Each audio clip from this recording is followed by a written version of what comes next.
எப்போதான் கேள்வி கேட்கறாங்க, அடிக்கிறாங்க. அதனால அவங்களுக்கு ஏதாவது பேர் வச்சிரும், நமக்கு பகையை தீர்த்துக்கிறதுக்காக என்ன பண்ணுவாங்க, அம்மா சொல்றேன். ஆனா என்ன பண்ணுவாங்க, ஒரு நிக்னேம் வைப்போம். தெரியுங்களா? அப்படின்னா என்ன, ஒரு பட்ட பெயர். ஒரு பட்ட பெயர் வைக்கிறது நமக்கு பழக்கமா இருக்குது. ஆமே. சரி, அதே போல நாம் தேவன் ஒருத்தர் இருக்கிறாருங்க இல்லையா, நம்ம ஆராதிக்கிற ஒரு தேவன் இருக்காருங்களா இல்லையா, அவருக்கு பட்ட பெயர் இருக்குதா? சரி, தெரியல. சரி, அதை பார்க்கலாம். சரி, ஒரு வசனத்தை நம்ம இந்த வேளையில வாசிச்சுக்கலாம். ஆதியாகமம் புஸ்தகம் 16வது அதிகாரம் 13வது வசனம். ஆதியாகமம் 16வது அதிகாரம் 13வது வசனம். ஒருவர் மட்டும் வாசியுங்கள், அப்பொழுது புரியும். வாசிங்க பிரதர். அப்பொழுது அவள்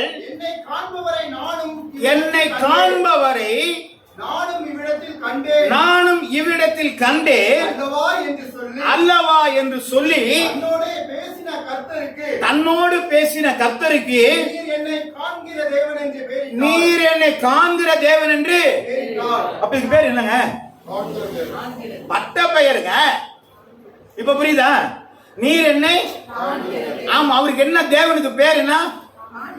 ஆமா, நம்ம தேவனுக்கு பேர் என்ன? மற்றவங்கள்ட்ட போய் நீ என்ன சாமியை கும்பிடுறன்னு சாமி பேரை சொல்லுவான். நீங்க என்ன சாமியை கும்பிடுறீங்கன்னு கேட்டா பேர் என்னன்னு சொல்லுவீங்க. இயேசு சாமியா சொல்லுங்க. அவர் இயேசுங்கிறது இப்ப மனுஷனா இருந்தப்ப இயேசுன்னு பேரு. தேவனுக்கு என்ன பேரு? பிதா. அப்ப குமாரன் யாரு? பரிசுத்தாவியானவர் யாரு? 3 பேர் ஒண்ணு தானே. 3 பேர் ஒண்ணு தானே. அப்புறம் தேவனுக்கு தனியா ஒதுக்கி விட்டீங்க. அவருக்கு பேரே கிடையாது. வேதத்தில் அவருக்கு பேரு கிடையாது. அவருக்கு பேரு என்ன அப்படின்னு சொல்லி இந்த இடத்துல என்ன சொல்லுது? இது யாரு பார்த்தது? ஆகார் என்கிறவள் பார்க்கிறார்.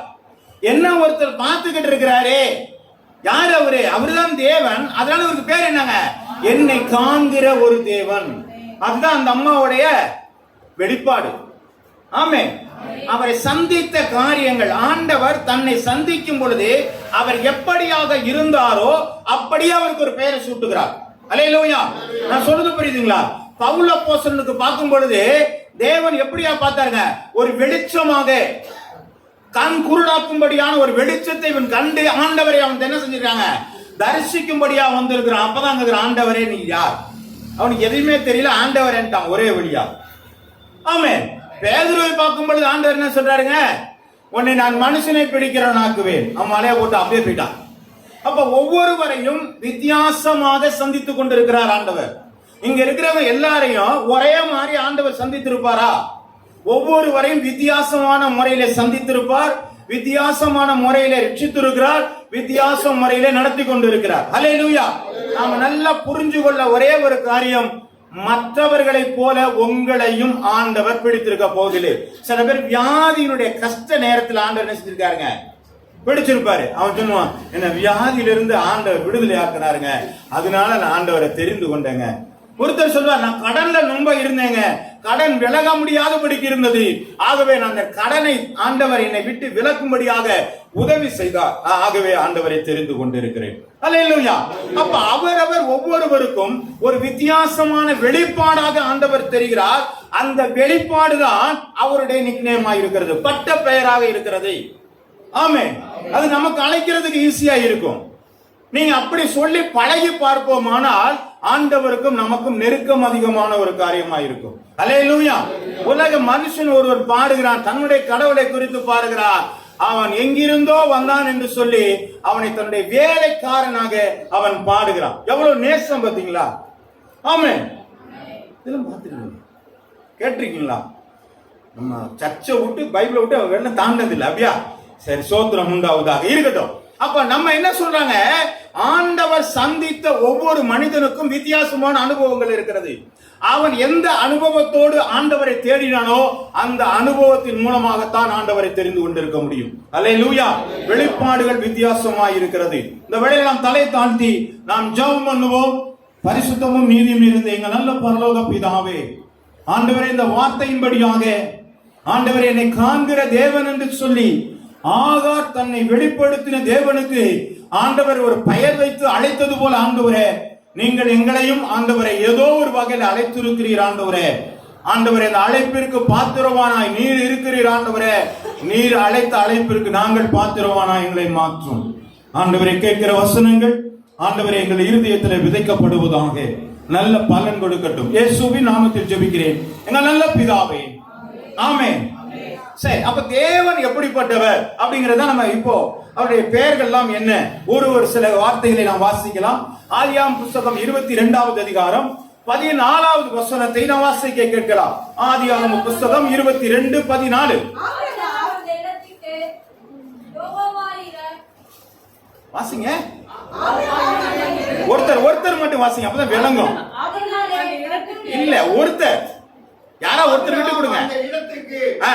யெகோவா ஈரே என்று பெயரிட்டார். யெகோவா ஈரே என்று, அப்பதான் ஒருத்தர் வசனம் வாசிங்க, ஒருத்தர் விட்டு கொடுங்க. விட்டு கொடுத்துட்டு நீங்க போனீங்கன்னா விளங்கும். எல்லாருமே காயமையானா புரியாது. சரி, வாசிக்கலாம். யாரோ ஒருத்தர் வாசிங்க.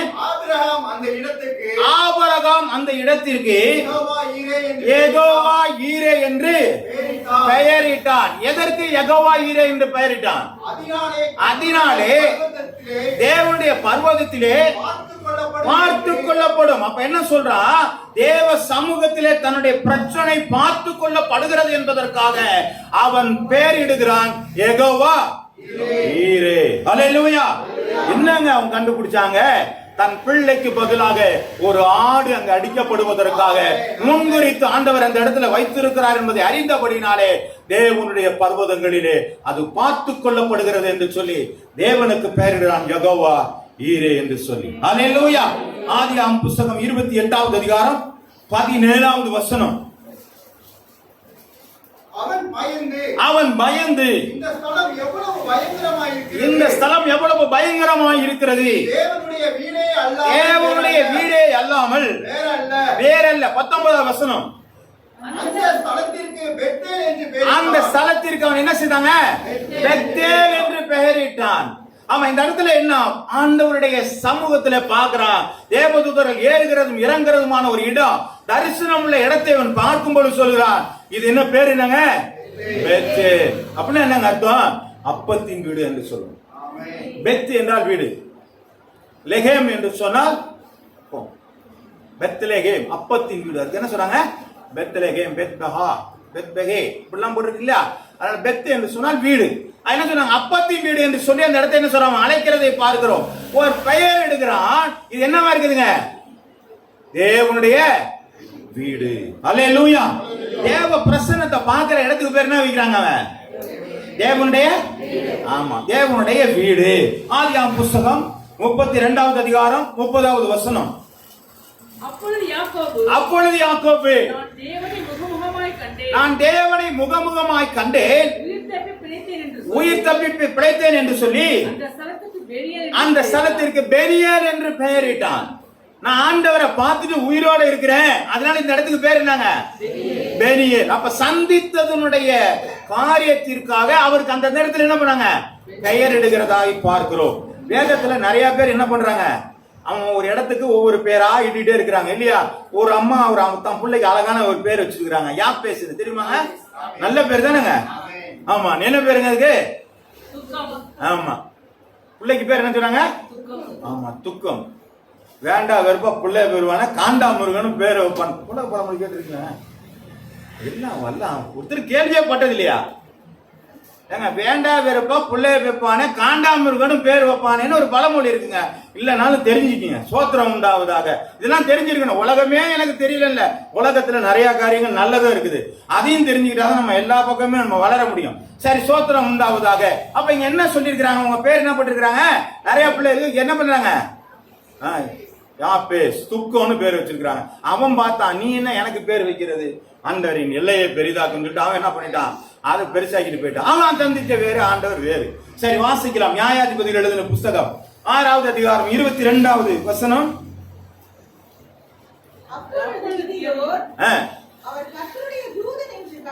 கர்த்தருடைய தூதன் என்று கண்டு ஐயோ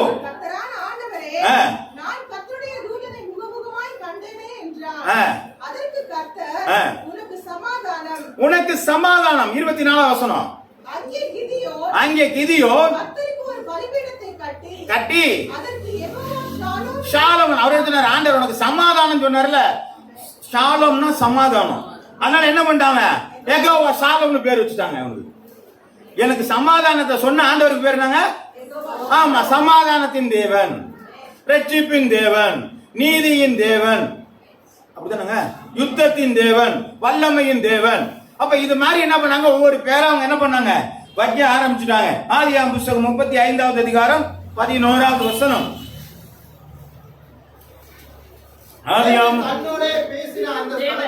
அந்த ஸ்தலத்திற்கு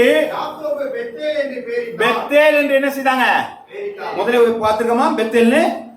ஆமா, அந்த இடத்துல என்ன பண்ணுங்க, திரும்ப ஒரு வாட்டி பாடுங்க. அதுல 11வது வசனம். பின்னும் தேவன் அவனை நோக்கி, நான் சர்வ வல்லமை உள்ள தேவன், நீ பலுகி பெருவாயாக. இங்க அவருக்கு பேர் என்னங்க? ஆமா, பெருக்கத்தை தரணும்னு சொன்னா என்ன வரணுங்க, ஒரு உதவி தேவை. அதனால என்ன பண்ணாரு, அவர் சர்வ வல்லவர். அதனால அவர் என்ன செய்ய முடியும், என்ன தெரிய முடியும், பெருக்கத்தை தர முடியும். அவ்வளவுதான், ஒரு பெருக்கத்தை தருகிறார். அதவே என்ன பண்ணும், யாரு பெருக்கத்தை, அவர் சர்வ வல்லவருங்க. அவரால செய்ய முடியாத ஒண்ணுமே இல்ல. அவர் என்ன பண்ணாங்க, மந்தையை பெருகிறது போல மக்களை பெருக பண்ணுகிறார். அப்ப என்ன பண்ணாங்க, சர்வ வல்லமை உள்ள தேவன். இதெல்லாம் யார் பேர் வச்சது, எல்லாம் மக்களா பார்த்து பேர் வைக்கிறாங்க. உங்களுக்கு ஆண்டவர் எப்படி எல்லாம் வெளிப்படுத்துறாரோ அப்படியெல்லாம் என்ன செய்யறாங்க, அவங்களுக்கு பேர் வைக்கிறாங்க. வாசிக்கலாம். ஆதியாகமம் எழுதின புத்தகம் 30வது அதிகாரம் 23 இருந்து 24வது வசனங்கள் வரை.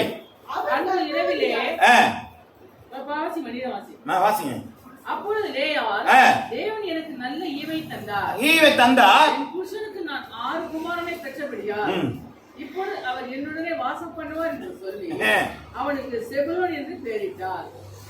23, 24.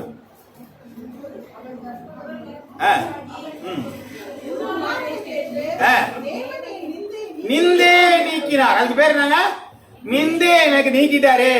ஆண்டவர் என்னுடைய ஏச்சு பேச்சு, என்னுடைய மற்றவர்களுடைய ஏளனமான பேச்சு எனக்கு நீக்கினார் என்று சொல்லி அவனுக்கு பேர் என்ன வச்சிருக்காங்க, யோசேப்பு.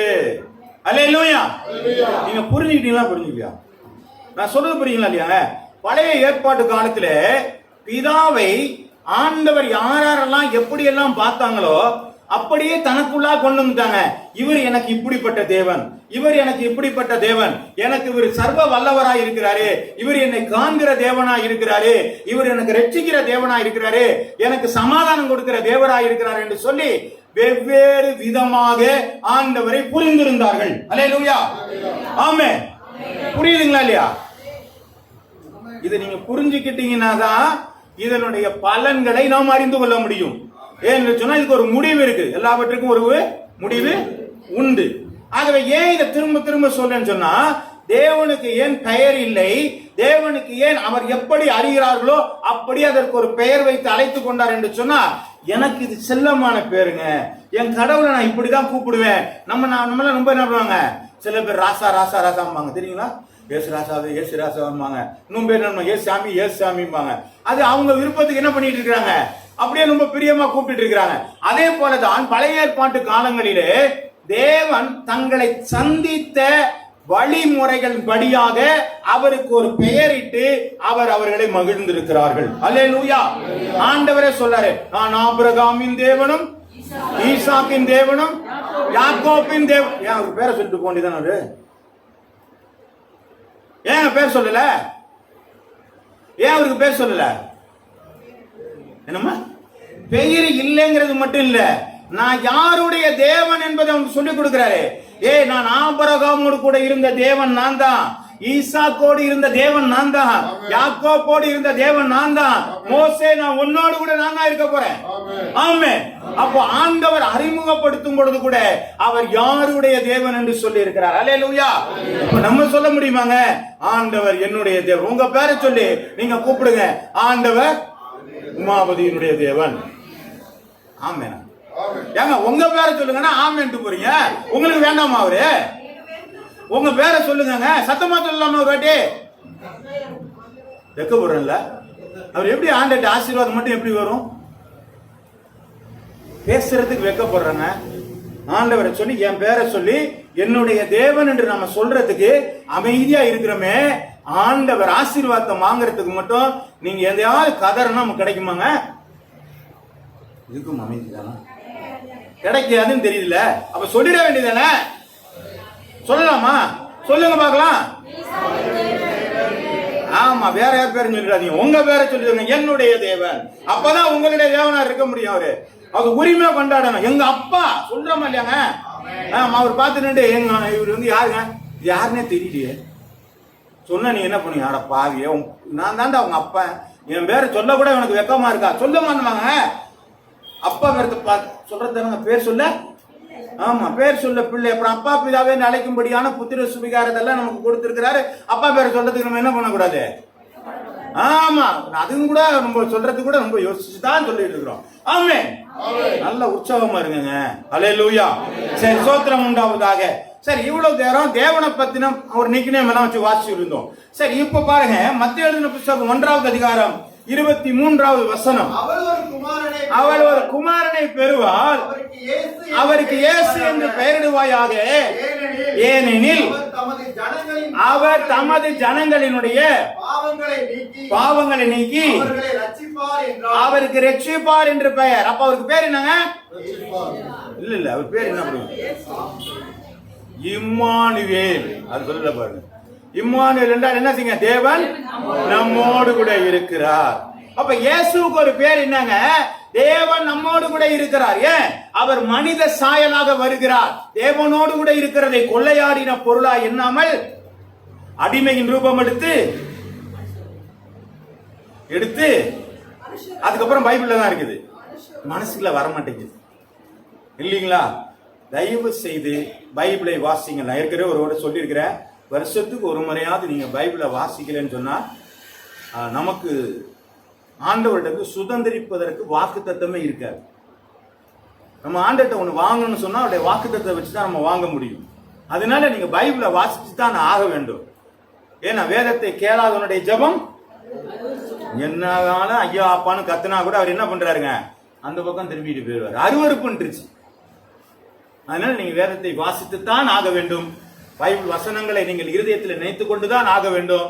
அந்த பட்டணத்தார் மனோ வாஞ்சியாய் காரியங்கள் இப்படியா இருக்கிறது என்று ஆராய்ந்து பார்த்தபடினால், தினந்தோறும் ஆராய்ந்து பார்த்தபடினால், தெசலோனிக்கர் பட்டணத்தை காட்டிலும்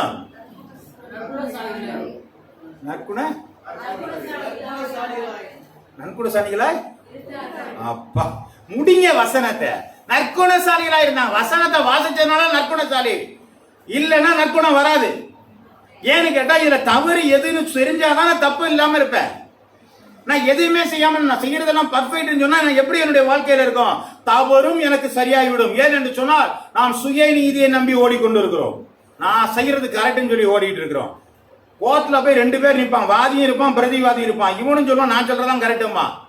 2 பேரும் ஒரு சொல்றது உடனே கரெக்ட் தானே சொல்லிட்டு இருப்பாங்க. அப்புறம் எதுக்கு கோர்ட்டுக்கு போறாங்க? யாரோ ஒரு இடத்துல தப்பு இருக்கா இல்லையா? அப்ப இந்த மாதிரி தான் நம்முடைய வாழ்க்கையில நாம் தவறு இல்லாதவர்கள் என்று சொல்லி நாம் நினைத்து நினைத்து நினைத்து தவறுள்ளவர்களாகவே இருக்கிறோம். ஆமென், ஆமென். தன்னில் பாவம் இல்லை என்று சொல்கிறவன் தன்னைத்தானே வஞ்சித்துக் கொள்கிறான். அப்ப என்ன பண்ணணும்? நம்மள்ட்ட பாவம் இருக்குங்கிற உணர்வு இருந்தாதான் ஆண்டவர்கிட்ட போவோம், மன்னிப்பு பெறுவோம், அறிக்கையிடுவோம். கர்த்தருடைய நாமம் மகிமைப்படுவதாக. ஆகவே அந்த பாவத்தை நீக்க உலகத்திலே வந்த இம்மானுவேல், அதற்கு தான் வேதம் சொல்கிறது. வாசிக்கலாம். லூக்கா எழுதின புத்தகம் 2வது அதிகாரம் 32வது வசனம். உம்முடைய இரட்சணியத்தை என் கண்டது. அங்க ஒரு சீமான்கிற ஒரு மனுஷன் இருக்கிறான். அவன் ஊழியக்காரன். அவன் சொல்லுகிறான், எனக்கு சாவு எப்பயா வரும் அப்படின்னு ஆண்டவர்கிட்ட கேட்கும்போது அவர் சொல்றான், நீ என்னுடைய இரட்சணியத்தை பார்த்ததுக்கு அப்புறம் தான் நீ சாவேன்ட்டாரு.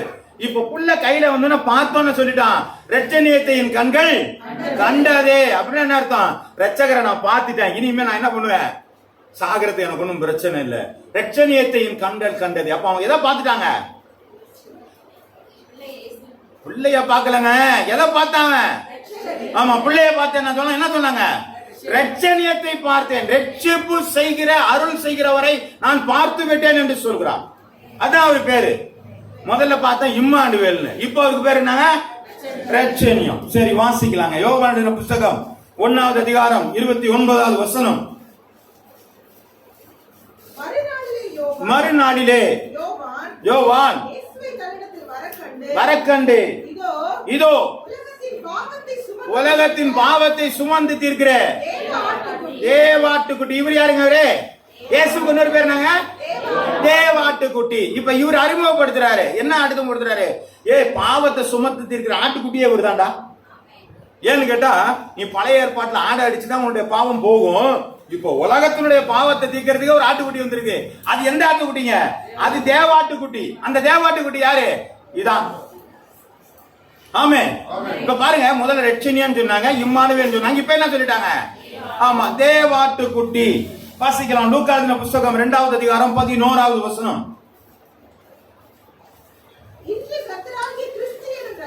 இன்று கர்த்தராகிய இயேசு என்னும் இரட்சகர் பிறந்திருக்கிறார். இப்ப என்ன பேருங்க அவருக்கு? இரட்சகர். அப்படின்னா என்ன அர்த்தங்க?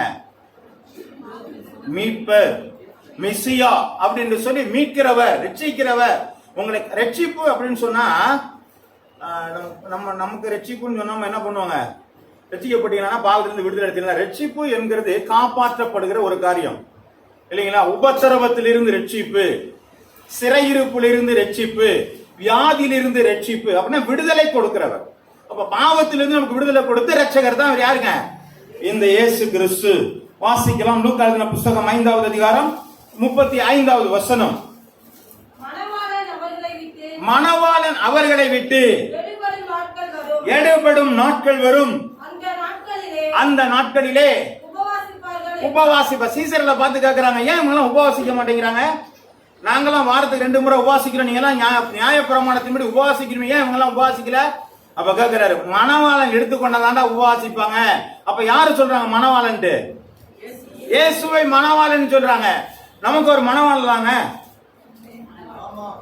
ஆமா. அப்ப நம்மளாம் யாருங்க? மணவாட்டி. ஆணு மட்டும் இல்ல, பொண்ணு சேர்ந்து சொல்ல போறாங்க. பெண்ணு ஆணு எல்லாமே நம்ம ஆண்டவருக்கு மணவாட்டி தான். அப்படின்னா என்ன அர்த்தங்க? அவருக்கு கற்புள்ள கனியா நம்ம இருக்கிறோம்னு அர்த்தம். என் மணவாளன் ஒரு நாள் வர்றாரு, என்னை திருமணம் செய்து கொள்வதற்காக ஒரு நாள் வரப்போகிறார், என்னை கூட்டி செல்வதற்காக வரப்போகிறார். நான் அப்பொழுது பர்ஃபெக்டா இருக்கிறேனா என்பதுதான் பார்க்கணும். நல்ல பொண்ணு பார்க்க போகும்பொழுது நம்ம என்ன பாக்குறாங்க? யாரு இந்த பொண்ணு நல்ல பொண்ணா? அதுலயும் பாத்தீங்கன்னா இப்ப என்ன பண்றாங்க, ஒரு கொஞ்சம் புத்திசாலித்தனமா ஆயிட்டாங்க.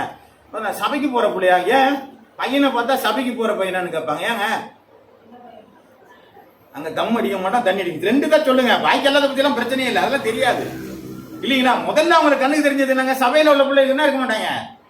ஆமா, தண்ணி அடிக்க மாட்டாங்க, தம் அடிக்க மாட்டாங்க. பாக்கி என்னன்னு யாருக்குமே கேட்க மாட்டாங்க, தெரியாது. அதனால இது 2ம் கரெக்டா இருக்கா? பாக்கி எல்லாம் கூட அட்ஜஸ்ட் பண்ணிக்கலாம்பா. இதுதான் நமக்கு பெரிய பிரச்சனை குடும்பத்துக்கு. அப்ப அதெல்லாம் என்ன தேடுறாங்க? சபையில தேடுறாங்களா இல்லையா? இப்ப அதுதான். அப்ப என்ன பண்ணாங்க? விடுதலை கொடுக்கிற, விடுதலை பண்ணப்பட்ட ஒரு மனிதர்கள் இருக்கிற இடம், அதுதான் சொல்றாங்க. அப்ப அப்படி ஒரு வாழ்க்கையை நாம் வாழுகிறதுனாலதான் நமக்கு என்ன பேருங்க? மணவாட்டி. அல்லேலூயா. அப்ப ஆண்டவருக்கு பர்ஃபெக்டா வாழறவங்களுக்கு பேரு மணவாட்டி. அப்படி நம்ம வாழ்ந்தோம்னா நமக்கு பேரு மணவாட்டி. நம்ம மணவாளன் ஒரு நாள் வரப்போகிறார். யோவான் எழுதின புத்தகம் 11வது அதிகாரம் 27வது வசனம். அதற்கு அவர், ஆம் ஆண்டவரே, நீர் உலகத்தில் வருகிறவரான தேவகுமாரனாகிய கிறிஸ்து என்று நான் விசுவாசிக்கிறேன். மார்த்தா சொல்றா, நீங்க தாங்க தேவகுமாரன், கடவுளுடைய பிள்ளை நீங்க தான் இல்லையா? அவர் வானத்திலிருந்து சத்தம் வந்துல, இவர் என்னுடைய நேசகுமாரன். அப்ப இவருக்கு எத்தனை பேருங்க இருக்கு? இயேசுநாதருக்கு நீங்க இயேசுன்னு ஒரே ஆளை பொதுவா சொல்லியாச்சு. இப்ப இவருக்கு எத்தனை பேர் இருக்கு? இம்மானுவேல், மணவாளன், ரட்சகர், ரட்சணியம், தேவாட்டுக்குட்டி, நிறைய பேர் இருக்கு இல்லைங்களா? நம்ம தேவகுமாரன், எத்தனை பேரு? அப்ப தேவனுக்கு என்ன பேர் இருக்குங்க? ஏகவாயிரே, ஏகவா ராபாவே, காண்கிறவரே, மீட்கிறவரே, சமாதானம் தருகிறவரே, யுத்தத்தில் வல்லவரே, அப்படித்தானே இருக்கு. நிறைய பேரெல்லாம் அப்படி எல்லாம் இருக்குதுங்களா இல்லையா? சரி, ஓகே. இப்ப அடுத்து இன்னொரு நபர் இருக்கிறார், அவரை நம்ம பார்த்துருவோம். அப்போஸ்தலர் எழுதின புத்தகம் 1வது அதிகாரம் 5வது வசனம்.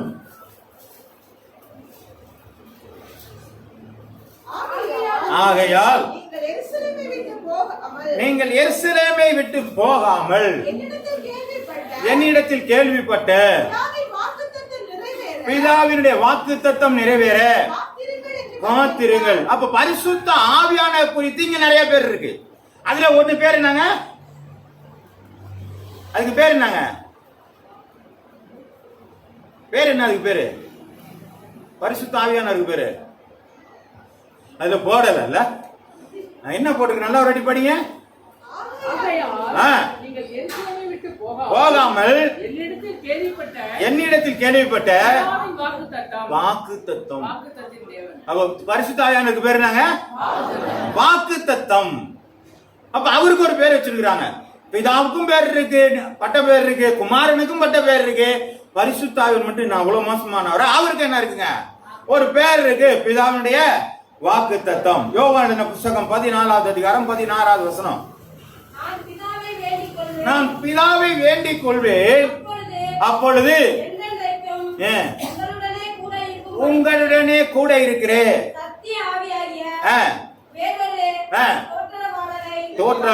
தேற்றரவாளனை. அப்ப அவர் பேர் என்னங்க?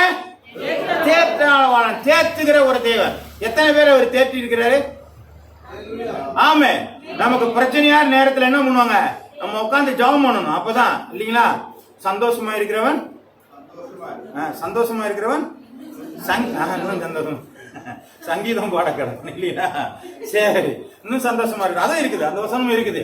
சரி, அப்ப என்ன பண்ணாங்க? நமக்கு ஏதாவது பிரச்சனை அப்படிங்கும் பொழுது நம்ம ஆண்டவர் நமக்கு என்ன பண்றாருங்க? வசனத்தை ஞாபகப்படுத்துறாரு. ஏதோ ஒண்ணு வந்து தவறுலாம் ஒண்ணும் செய்ய மாட்டாரு. இயேசு கிறிஸ்து மாதிரி எல்லாம் வர முடியாது. அவர் எப்படி பண்றாரு? நமக்குள்ள இருக்கிற அவர் எப்படி இருக்கிறாருங்க? நமக்கு ஒரு வசனத்தை ஞாபகப்படுத்துவாரு. ஏய், நான் உனக்கு செஞ்சேன்ல, இன்னைக்கு நான் உன்னோட கூட செஞ்சுவேன். அப்போ ஒரு தேற்றரவாளனாக, நம்மளை ஆறுதல் படுத்துகிறவராக, நம்மளை தேற்றுகிறவராக, நமக்கு பக்கபலனாக ஒருத்தர் இருக்கிறார். அதுக்கு பேர் தான் தேற்றரவாளன். சரி, வாசிக்கலாம். யோவான் எழுதின புத்தகம் 14வது அதிகாரம் 26வது வசனம். என் நாமத்தினாலே இப்ப யார் இவரு? இப்ப இவர் யாருங்க? இவர் பரிசுத்த ஆவியானவர். அனுப்ப போகிறவர் யாருன்னா பரிசுத்த. நான் சொல்றது புரியுதுங்களா இல்லையா? கொஞ்சம் கொஞ்சமா புரியட்டும். கடைசியில முடிக்கும் போது நிச்சயமா புரிந்து கொள்வீர்கள்.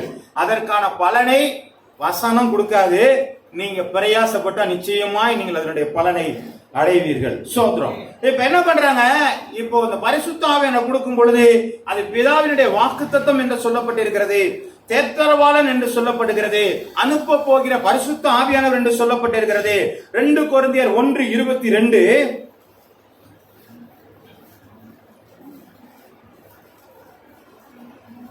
2 கொரிந்தியர் 1:22. அவர் தம்மை முத்திரித்து நம்முடைய இருதயங்களில் ஆவி எனும் அச்சாரம். அச்சாரம் என்னங்க? அச்சாரம் என்ன? கரெக்டா சொல்லுங்க பாப்போம். அச்சாரம். இந்த பழைய வார்த்தையெல்லாம் மறந்து போச்சு நம்ம தமிழ்ல இல்ல.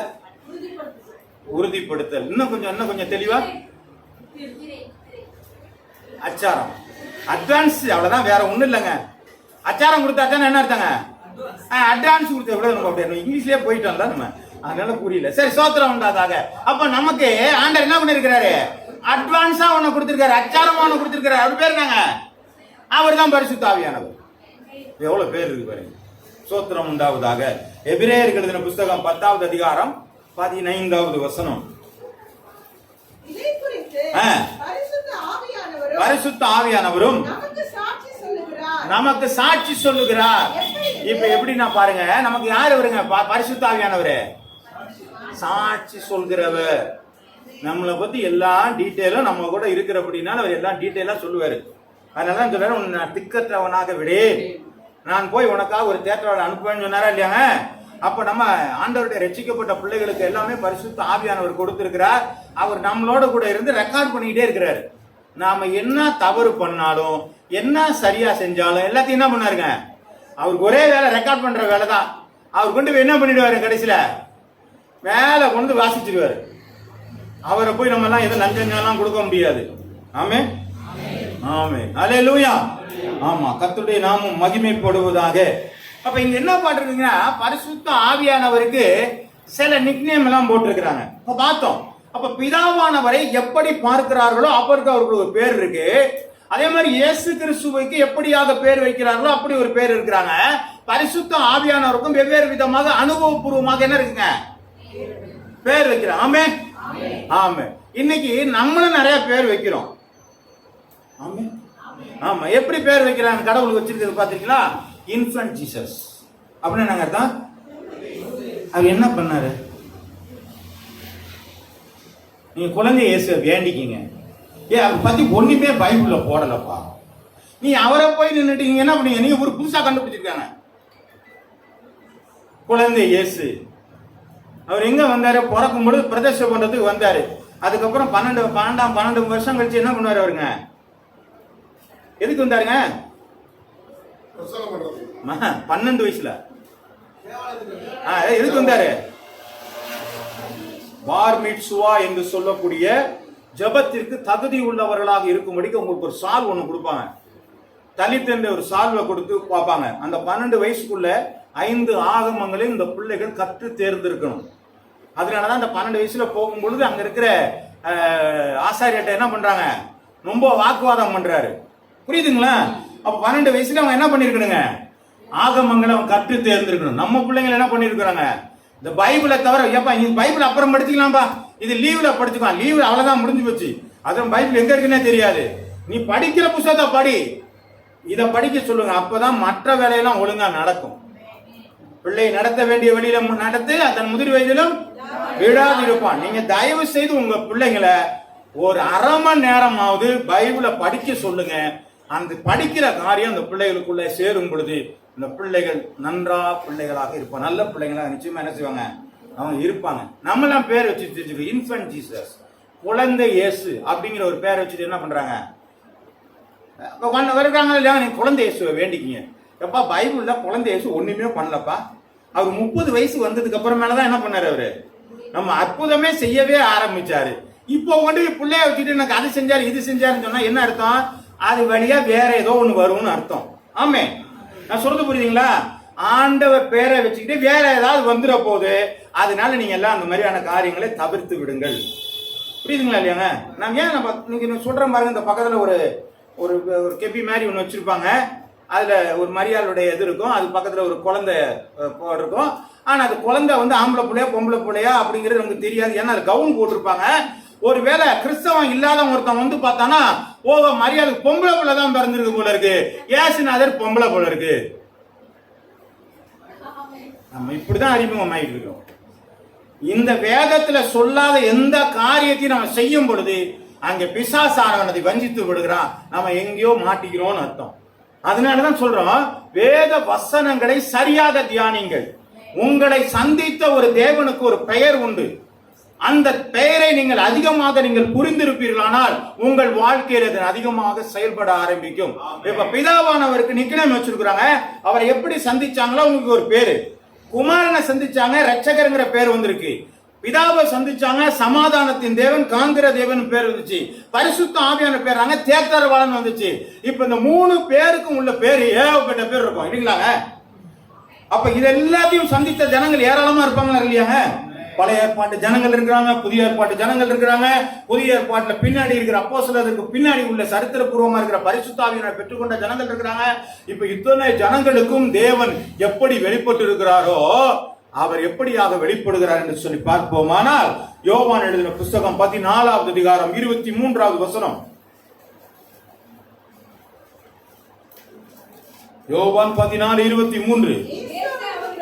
இயேசு அவர்களுக்கு பிரதியுத்தரமாக, ஒருவன் என்னில் அன்பாய் இருந்தால் அவன் என் வசனத்தை கைக்கொள்ளுவான். நல்லா பாத்துக்கங்க. ஒருவன் ஆண்டவர் மேல பிரியமா இருந்தா என்ன செய்வானாங்க? பாக்கி ஏதாவது செஞ்சோம்னா தப்பா போயிடும். ஆண்டவர்கிட்ட போய் நீ காசு கொடுத்து ஆண்டவரே நான் வியாபாரம் பண்ற மாதிரி எல்லாம் ஆயிட்டோம்னா அதுக்கு ஒன்றும் நடக்கவே நடக்காது. நான் ஆண்டவர் மேல பிரியமா இருக்கிறேன்னா அது எப்படி வெளிக்காடுத்த முடியும்னு அப்படின்னா காவி கட்டிட்டுலாம் போறதெல்லாம் தேவையில்லை. மணியெல்லாம் கட்டிட்டு போகணுங்கிற அவசியம்லாம் இல்லை. ஆண்டவர் நாங்க பாத யாத்திரை வர்றோங்கிற தேவையெல்லாம் கிடையாது. நீ ஆண்டவர் மேல அன்பையா இருப்பையா? எப்படி வெளிப்படுத்துவ தெரியுமா? எப்படி வெளிப்படுத்தணும்? வசனத்தை கைப்படி. ஆமே, இது ஒண்ணு போதுங்க. இது நான் சொல்லல, பைபிள் சொல்லுது. வாசிங்க பிரதர். இல்ல திரும்பி அது ஆரம்பத்துல வாசிமா. பிரதியுத்தரமாக. பிரதியுத்தரம்னா என்னங்க? சொல்றாரு. அவங்க போய் பிரதியுத்தரமாக அவன் சொன்ன வார்த்தைக்கு பதில் சொல்றாரு. ஒருவன் என்னில் அன்பா இருந்தால் அவன் என் வசனத்தை கைக்கொள்ளுவானா? அவனில் என் பிதா அன்பாய் இருப்பார். நாங்கள் அவனிடத்தில் வந்து நாங்கள் அவரிடத்திலே வந்து அவனோடே வாசம் பண்ணுவோம். அவனோடே வாசம். யார் வந்து வாசம் பண்ணுவாங்க? நாங்கள். அப்ப இந்த 3 நாமும் எங்க இருக்குது?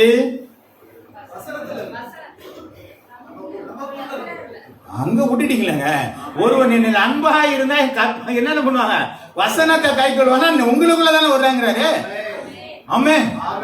வேடிக்கையா நினைக்காதீங்க. இப்ப சொன்ன அத்தனை அனுபவங்களும் அத்தனை செயல்பாடுகளும் ஒட்டு மொத்தமாக ஒரு மனிதனுக்குள்ளாக வருகிறது. என்னவாக வருகிறது? ஒருவன் என்னில் அன்பாய் இருந்தா என் கற்பனைகளை கை கொள்வான். எவன் ஆண்டவருடைய கற்பனைகளை கை கொள்வானோ அப்போ பிதாவானவர், குமாரனானவர், பரிசுத்த ஆவியார் 3 பேரும் உங்களுக்குள்ளே வாசமாய் இருக்கிறார். ஹல்லேலூயா, ஹல்லேலூயா. அப்போ 3 விதமான அனுபவங்களும் எங்க இருக்குதுங்க? சத்தம் கம்மியா வருதுங்க. நமக்குள்ள இருக்குது. ஆமென்.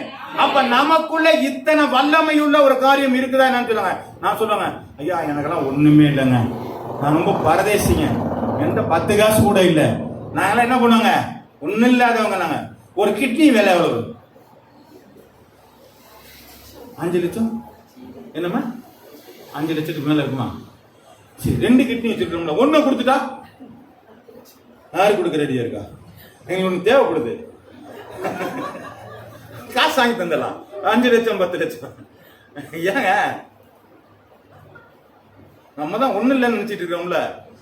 எவ்வளவு கிருபையா நம்மளை எத்தனை லட்சத்துக்கு அதிபதியா வச்சிருக்கிறாங்க. நாமெல்லாம் லட்சாதிபதிங்க.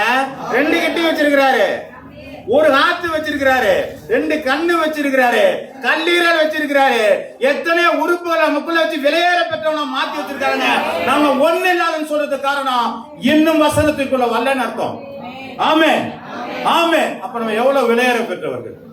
நீங்க சொல்லாதீங்க நான் அப்பனும் தீசி நான் குப்பை. ஆண்டவர் எங்கேயுமே சொல்லவே இல்லைங்க. ஆனா சில பேர் ஜெபம் பண்ணும்போது சொல்லுவாங்க, நாங்கெல்லாம் அழுக்குங்க, நாங்க தொடச்சு போட்ட என்ன பண்ணுவாங்க, என்ன தூப்பையும் தூசியுமாக இருக்கிறோம். உங்களை யாராவது ஆண்டவர் என்னைக்கா சொன்னாரா? நான் உன்னை உள்ளங்கையில வரைந்து வைத்திருக்கிறேன், நான் உன்னை தாங்குவேன், உன்னை சுமப்பேன் இல்லையா? தாய் தன் பாலகனை மறந்தாலும் நான் உன்னை மறக்கல. இப்படி சொல்லிட்டு இருக்கிறாரு. என்னமோ நம்ம தாழ்த்துற மாதிரி ஆண்டவர் கவனிக்காத மாதிரி என்ன பண்றாங்க? ஆமா, பக்கத்துல கொண்ட பார்த்து எல்லாரும் நம்மள பெருமை வரணும். நாங்கெல்லாம் குப்பைங்க, ஒருத்தரையும் குப்பையா வைக்கல, ஒருத்தரையும் தூசியா வைக்கல, எல்லாரையும் ஆண்டவர் உயர வைத்திருக்க. ஏன் என்று சொன்னால் காக்கைக்கும் தன் குஞ்சு. நாம நினைக்கலாங்க, நான் முட்டாள் நினைக்கலாங்க. இல்லங்க, உங்களை ஆண்டவர் ஞானம் உள்ளவனாய் மாற்ற வல்லவராய் இருக்கிறார். அல்லேலூயா, அல்லேலூயா. யாரும் நான் கீழானவன் நினைக்காதீங்க, உங்களை ஆண்டவர் மேலாக்கி வைப்பார். யாரும் வால் இல்லைங்க, எல்லாரையும் ஆண்டவர் தலையாக்கி வைக்கிற தேவன். அல்லேலூயா. புரிஞ்சுக்கல, எனக்குள்ள இருக்கிற ஆண்டவரை புரிந்து கொள்ளவில்லை. எனக்குள்ள பிதாவினுடைய வல்லமை இருக்கிறது. பரலோகத்தில் இருக்கிற தேவன் எனக்குள்ளே இருக்கிறார். இயேசு கிறிஸ்து பரலோகத்தில் இருக்கிற தேவன், இயேசு கிறிஸ்து என்னோடு கூட இருக்கிறார். பரலோகத்திலிருந்து வந்ததான பரிசுத்த ஆவியானவர் என்னோடு கூட இருக்கிறார். அவரிடத்தில் இருக்கிற வல்லமை, அவரிடத்தில் இருக்கிறதான எல்லா விதமான ஆற்றலும் எனக்குள்ளே இருக்கிறது. கொஞ்சமா சவுண்ட் வருது. ஆமென். எனக்குள்ள வல்லமை இருக்குன்னு சொன்னா இப்படியா இருப்பாங்க? நேரம் கையை தட்டி ஊன்னு சத்தி இருக்க மாட்டாங்க. அவ்வளவு வல்லமை இருக்கா? இன்னைக்கு தான் தெரிஞ்சுக்கிட்டேன். ஆமென், ஆமென். ஆனா அவ்வளவு வல்லமை எங்க இருக்குங்க? உள்ளக்குள்ளே இருக்கு. என்கிட்ட ஒரு கத்தி ஒண்ணு இருக்குது. அது வந்து என் கெடுத்துட்டு ஒண்ணு மறந்துட்டேன். அந்த கத்தியை பார்த்தீங்கன்னா ஒரு பக்கம் திறந்துன்னு வச்சுங்க, கத்தியா இருக்கும். அதுலேருந்து மடக்கிட்டு இன்னொன்னு திறந்தீங்கன்னு வச்சுங்க, சோடா ஓப்பனரா இருக்கும். திருப்பி வச்சுட்டு இந்த காரக்கு ஓப்பனர் ஒன்று இருக்கும்.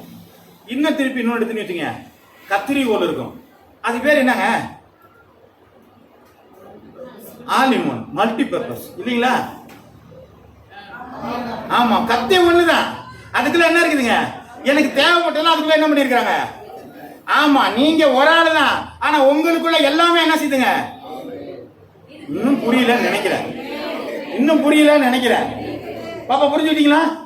என்ன புரிஞ்சுட்டீங்க? பிதாவானவரும் உங்களுக்குள்ளே தான் இருக்கிறார், குமாரனானவரும் உங்களுக்குள்ளே இருக்கிறார், பரிசுத்த ஆவியானவரும் உங்களுக்குள்ளே இருக்கிறார். அவர்கள் சொல்லப்பட்டதான அந்த பட்ட பெயர்கள் அடங்கிய அனுபவங்களும் உங்களுக்குள்ளே தான் இருக்கிறது. பயன்படுத்துகிறவர்கள் நீர்கள் தான். அந்த கத்தியா நான் பயன்படுத்தணும்னா எந்த பகுதி எனக்கு தேவையோ அதை கத்தியா எடுத்துக்குவேன். எந்த பகுதியில் எனக்கு வேணுமோ அந்த இடத்துல காரக்கு ஓப்பனர்னா அதை நான் எடுத்துக்குவேன். எந்த பகுதியில் கத்திரி வேணுமோ அந்த கத்திரியா எடுத்துக்குவேன்.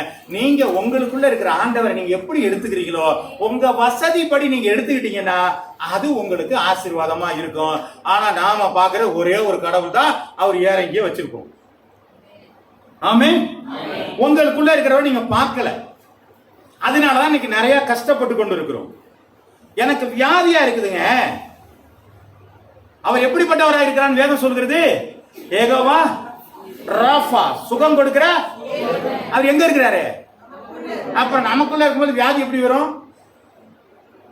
ஆண்டவரே நீ யெகோவா ராஃபாவாக இருக்கிறீர், நீ எனக்கு சுகம் தருகிறவராக இருக்கிறீர், எனக்குள்ள வியாதி வரக்கூடாது. ஏன் அந்த வாக்குத்தத்தத்தை சுதந்திரித்துக் கொள்ளவில்லை? எங்க வீட்டுல பிரச்சனை, எங்க வீட்டுல தாளல, எப்ப பார்த்தாலும் சண்டை. ஆண்டவர் சொல்ல யெகோவா ஷாலோம், சமாதானத்தின் தேவன் உங்களுக்குள்ளதான் இருக்கிறாரு. ஆண்டவரே எனக்குள்ள யெகோவா ஷாலோமாக இருக்கிறவரே, என் குடும்பத்திலே ஏன் சமாதான குறைவு? ஆமென். அப்ப உங்களுக்குள்ள இருக்கிற அந்த தெய்வங்களை நீங்கள் பயன்படுத்தினீர்களானால், தெய்வ பெயர்களை நீங்கள் பயன்படுத்தினீர்களானால் நீங்கள் எல்லா வகையிலும் சுகமாக இருப்பீர்கள். அதனாலதான் பைபிள்ல சொல்ற நீங்க சந்தோஷமாயிருங்கள், மறுபடியும் சொல்கிறேன் நீங்கள் சந்தோஷமாயிருங்கள் என்று சொல்லு. நம்ம பயன்படுத்த தெரியல, ஒரே மாதிரி தான் இருக்கு. கத்தி ஒண்ணு மட்டும் தான் எடுத்துக்கிட்டே வச்சுக்கிட்டே இருக்கிறோம். ஏன்? அது கத்தி மட்டும் தாங்க இருக்குது. ஏன் உள்ள இருக்கிறதெல்லாம் பாக்கியெல்லாம் எப்ப வர்றது? எனக்கு எப்பப்ப தேவையோ அப்பெல்லாம் எடுத்துக்கங்க. ஆண்டவர் நான் வாகனத்துல போறேன், கர்த்தருடைய சமூகம் எனக்கு முன்பதாக செய்கிறேன், முன் செல்கிற ஒரு தேவன் இருக்கா இல்லையா வசனம்? அப்ப எனக்கு முன்னாடி நான் வண்டி எடுக்கும் பொழுது எனக்கு முன் செல்கிற ஒரு தேவன் உண்டு. ஏன் இந்த வசனத்தோட போக கூடாது? ஆமென். இதெல்லாம் சொல்லி சொல்லி சொல்லி சொல்லி நீங்க போனீங்கன்னா உங்க வாழ்க்கையில நீங்க எதையுமே இழந்து போக மாட்டீங்க. கர்த்தருடைய நாமம் மகிமைப்படுவதாக. வாசிக்கலாம். எபேசியருக்கு எழுதின புத்தகம் 1வது அதிகாரம் 23வது வசனத்தை எடுத்து வாசிக்கலாம். எல்லாவற்றையும் எல்லாவற்றாலும் நிரப்பருவருடைய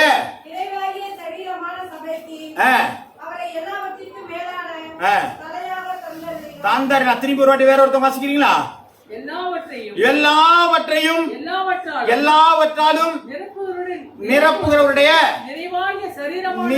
நிறைவாகிற எதுங்க? எது இல்ல, எது? சபையா? வர மாட்டேங்கிறீங்களே, நெருங்கியே வர மாட்டேங்கிறீங்களே. நிரப்புறவருமாகிய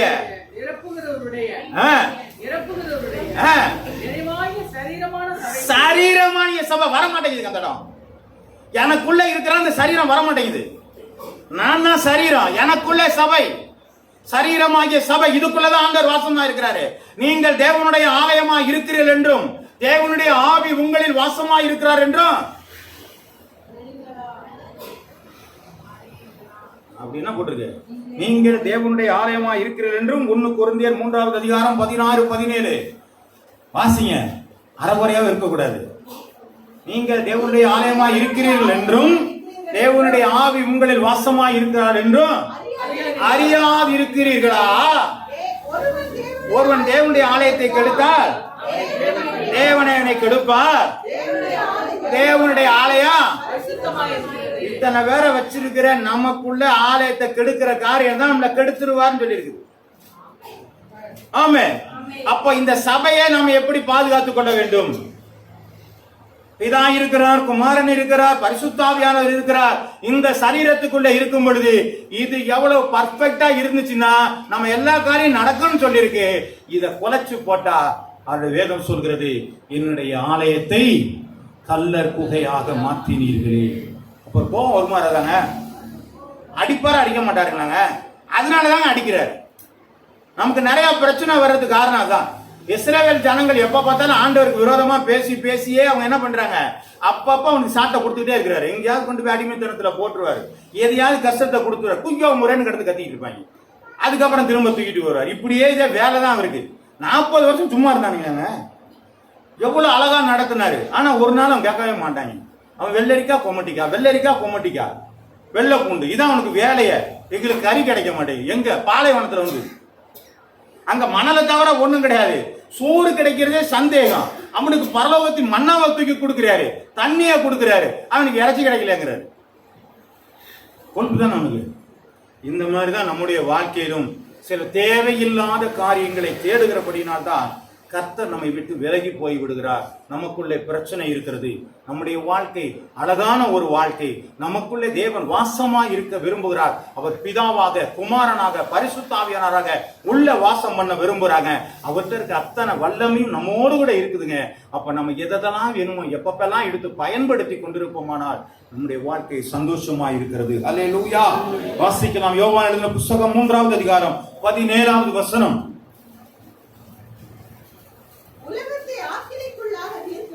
உலகத்தை ஆக்கினைக்குள்ளாக 3:17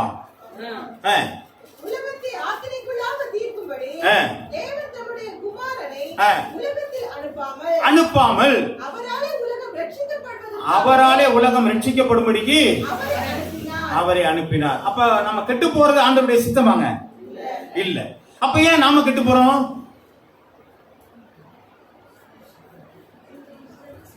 நமக்குள்ள இருக்கிறவரை பார்க்கல, நம்ம உள்ளுக்கு இருக்கிறவரை பயன்படுத்தல, அல்ல உள்ளுக்கு இருக்கிறவரை விரட்டி விட்டோம்.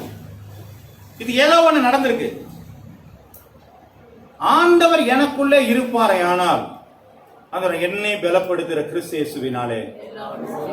பவுல் அப்போஸ்தலன் இவரு தாவீது சொல்றாரா இல்லையாங்க? அவர் என்ன சொல்றாரு?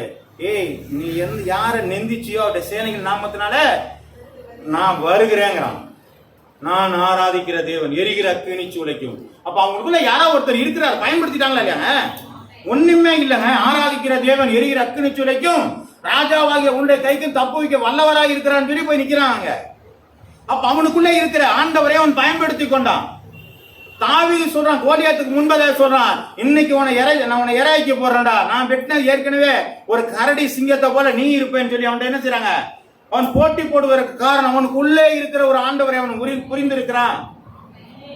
ஆமென். அல்லேலூயா. என் வலது பார்சத்தில் வீட்டு இருக்கிறபடினால் நான் அசைக்கப்படுவதில்லை. எனக்குள்ள ஒருத்தர் இருக்கிறார். வா. பேதுரு சொல்லிக் கொண்டிருக்கிறான், என்கிட்ட வெள்ளியும் இல்ல பொண்ணும் இல்ல, ஆனாலும் இயேசு என்கிற நாம எனக்குள்ளே இருக்கிறது, எனக்குள்ளே இருக்கிறது உனக்கு தரேன், எழுந்து நட என்று சொன்னார். எழுந்து நடந்தான். நடந்தானா இல்லையா? முதல்ல தெரியல நமக்கு, இன்னமும் தெரிய மாட்டேங்குது நமக்கு. யானை குட்டியா இருக்கும் பொழுது ஒரு சங்கிலியை கட்டி என்ன பண்ணிடுவாங்க? மரத்துல கட்டி வச்சிருவாங்க. அது என்ன பண்ணுங்க? ஒரு இழுப்பு பார்க்கும். குட்டி சங்கிலியெல்லாம் அறுக்க முடியாது. இழுத்து பார்த்து என்ன பண்ணிடுங்க? இழுக்க முடியாது. பேசாம நின்றுக்கும். ரொம்ப அடம் பண்ணி எல்லாம் பார்க்கும். அது செயினே அறுக்காது. ரொம்ப கஷ்டப்பட்டு என்ன பண்ணிடுங்க? இது நம்மளால முடியாதுங்கிற ஒரு முடிவு எங்க வந்துருங்க? மைண்ட் செட் ஆயிரும். யானைக்கு இந்த சங்கிலி அறுக்க முடியாது மைண்ட் செட் ஆயிரும். இன்னைக்கு நமக்கும் அப்படிதான் நிறைய மைண்ட் செட் ஆயிருச்சு. இது எல்லாம் ஆண்டவரால முடியாது, நான் மட்டும்தான் செய்ய முடியும். நிறைய வேலை நம்ம சுத்திட்டு ஓட்ட அடிச்சுட்டு உட்கார்ந்துருக்கிற பழக்கமும் நம்மகிட்ட இருக்குது இல்லைங்களா? மைண்ட் செட் அப்படிதான் இருக்குது. ஆனா அதுக்கு என்ன பண்ணிட்டாங்க? யானை சங்கிலி அறுக்க முடியாதுன்னு சொல்லிட்டாங்க. அதுக்கப்புறம் சும்மா ஒரு சங்கிலியை கட்டி போட்டாரு, கயிறை கட்டி வச்சிருந்தா கூட என்ன பண்ணாதுங்க? அது முடிவு பண்ணிடுச்சு, நம்மளால அறுக்க முடியாது முடிவு பண்ணிடுச்சு. உங்கள் மனதிலே சங்கிலியை கட்டி வைத்திருக்கிற பிசாசானவன் உங்களை எந்த விதத்துல எழும்ப பண்ணாதபடி பண்ணி வச்சிருக்கிறாங்க. முதல்ல உங்களுடைய பலத்தை புரிஞ்சுங்க. நீங்க யாருங்கிறத முதல்ல புரிஞ்சுக்குங்க. உங்களோடு கூட இருக்கிற தேவனை புரிந்து கொள்ளுங்கள், அவருடைய வல்லமையை புரிந்து கொள்ளுங்கள். உங்களோடு கூட இருக்கிற குமாரனுடைய இயேசுவை நீங்கள் அறிந்து கொள்ளுங்கள், அவருடைய வல்லமை என்னது என்று அறிந்து கொள்ளுங்கள். உங்களோடு கூட இருக்கிற பரிசுத்த ஆவியானவர் அறிந்து கொள்ளுங்கள், அவருடைய வல்லமையை தெரிந்து கொள்ளுங்கள். இந்த ஒரு ஆள் இல்லைங்க, 3 ஆள் நமக்குள்ளே இருக்கிறாங்க. அப்ப நமக்கு எவ்வளவு பலன் இருக்குங்க? வர மாட்டேங்குதே. அல்லேலூயா. 1 யோவான் 4வது அதிகாரம் 4வது வசனம். பிள்ளைகளே, நீங்கள் தேவனாலே உண்டாயிருந்து அவர்களை ஜெயித்தீர்கள். ஏனெனில் உலகத்தில் இருப்பவரை காட்டிலும் வாழ்த்துக்கள். ஒருத்தர் தான் ஆமென்ட்டாங்க, பாக்கி எல்லாருக்கும் அவர் என்ன செய்யலங்க? அவங்கள்ட்ட இல்ல. நீங்க என்னைக்கு இந்த வசனங்களை சொல்லும்போது ஒரு ஆமென் வார்த்தை சொல்றீங்களோ அந்த வார்த்தை பலிக்கும். ஆம் என்றும் ஆமென் என்றும்னா ஆமென் அப்படியே ஆக கடவுள்னு அர்த்தம்.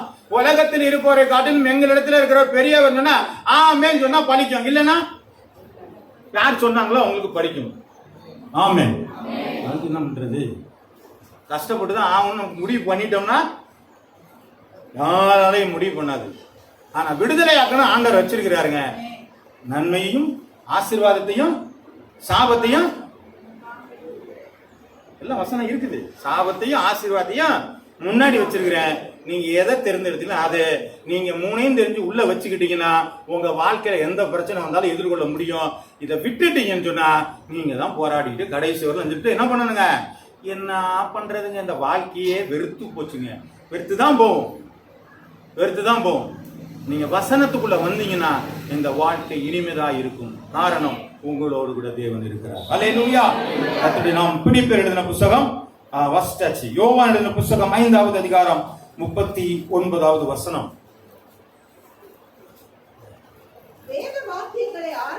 வேத வாக்கியங்களை ஆராய்ந்து பாருங்கள். இப்ப நமக்கு என்ன சொல்லிருக்காங்க?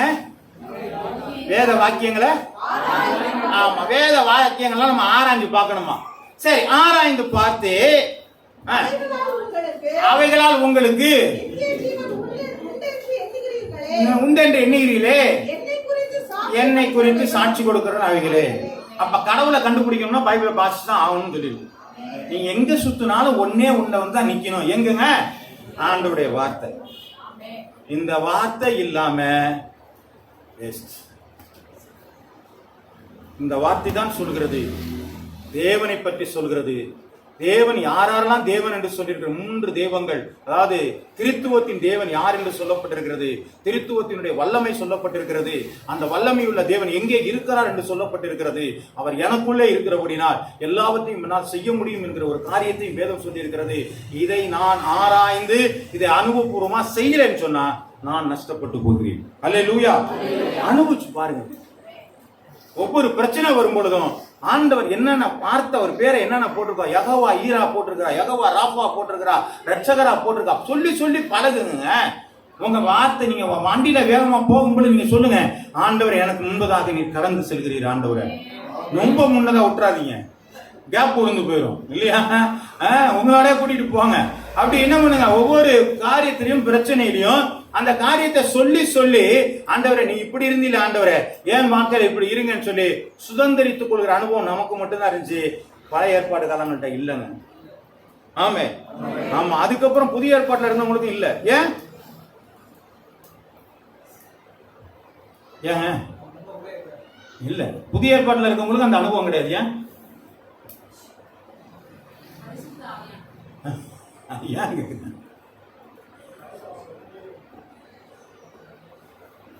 புதிய ஏற்பாட்டில் இருக்கிறவங்க இருக்கும் பொழுது புதிய ஏற்பாடே இல்லை. 100 வருஷம் கழிச்சு தான் புதிய ஏற்பாடே வந்து.